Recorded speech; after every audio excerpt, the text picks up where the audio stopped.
Hello, how are you? To you, who are listening, I send you a big hug. Today I want to talk to you about how our worlds are intertwined. Because as you know, if we are here, interacting, it is because we are part of each other. There are many reasons why we souls become compatible with Earth's circumstances and way of life. Reincarnation loops, trauma, attachments, but also friends and family. Whether incarnate or not, the fact is that, if we are close to it, especially in thought, we are all influenced by this planet and its frequency dynamics. And, of course, the reverse is also true. And I say in thought, because it is not necessary to be orbiting or immersed in human society to be compatible with its functioning. In fact, it is a somewhat simplistic way of looking at it, since as has already been explained, and under the principle of non-locality, there is no space, no distances. Just an idea to be able to orient yourself and develop in a world with its own deterministic ideas. In this way, then, it would not be necessary to be close to the Earth to be compatible with it.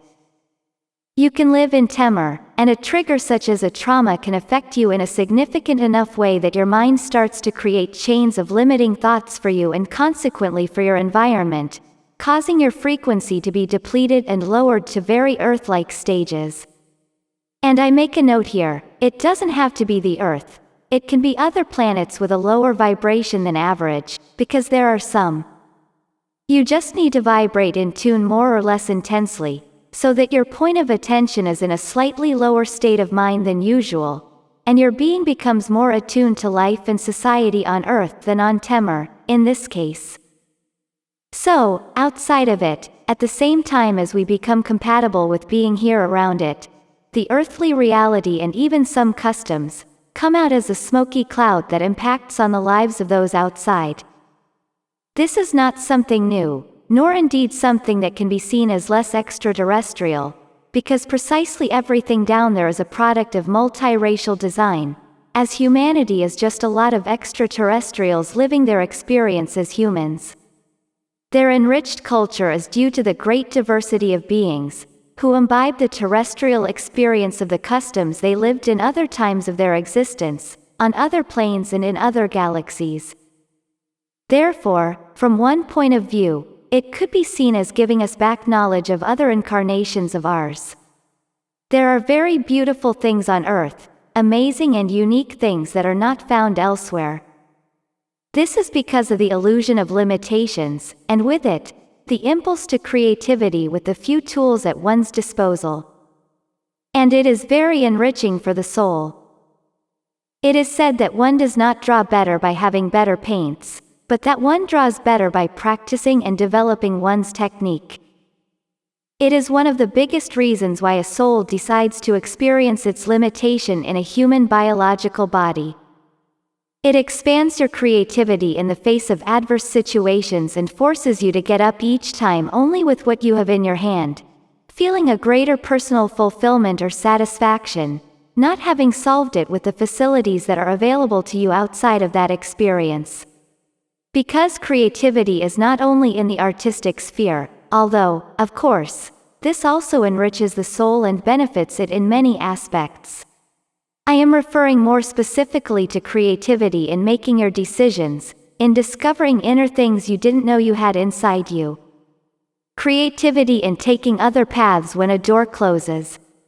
Or in testing yourself with circumstances that will expand your consciousness to other levels.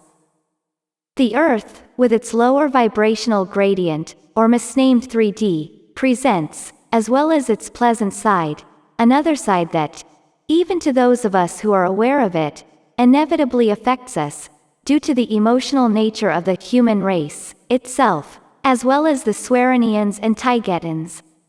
Interaction with 3D affects us because the realities, not only between races, but also of each unique individual, intermingle and influence each other, as I have said before. It affects us culturally, and therefore sociability. For example, when a little human thinks something strange to him and says he doesn't know where that thought comes from, because his vision is totally contrary, or he doesn't know what he has thought and asks himself, why? When did I start to think like that? I don't want to reason in this way. Sometimes the thoughts of others filter into us through telepathy, sometimes simply by passing them in the street, or hearing it repeatedly, so that it stays in the subconscious, occupying a place in you that you don't want it to occupy. But this also has a lot to do with the collective unconscious. We think things that are not ours, but are ours at the same time. Because by being in contact with the Earth matrix, everything related to it congregates, forming a soup of knowledge that we all have by being linked to it. So, even if it's not something you think about regularly and you're not used to those thoughts, the fact is that there is all that unconscious influencing you, and it's by agreement. There really is an emotional damage that the 3D matrix generates in us as part of its unique condition. To take a relatively recent example, we are affected by situations such as that of some helicopters dropping fireballs with the aim of setting whole forests on fire. This is just to have an excuse to blame global warming, and therefore the population itself, being the only one responsible, according to governments and the news. All with a view to fulfilling the many agendas the cabal has in place. Or the videos that are published of people suffering in the streets without being helped, revealing a sick system in which there is a clear lack of empathy and a deterioration in human values and ethics. By being aware of such atrocities, we can change what we manifest for our reality. Let us remember that a soul cannot enjoy and be nourished by the good without first understanding that there is, in a world of duality, the opposite. That contrast is there so that we can appreciate what we like most about the experience in the material world. And those things that we see around us and feel that affect us in negative ways are specifically designed to generate a reaction in us.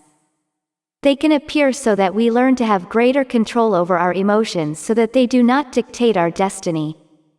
To expand our understanding of how the universe works, its laws, and to have a more holistic view.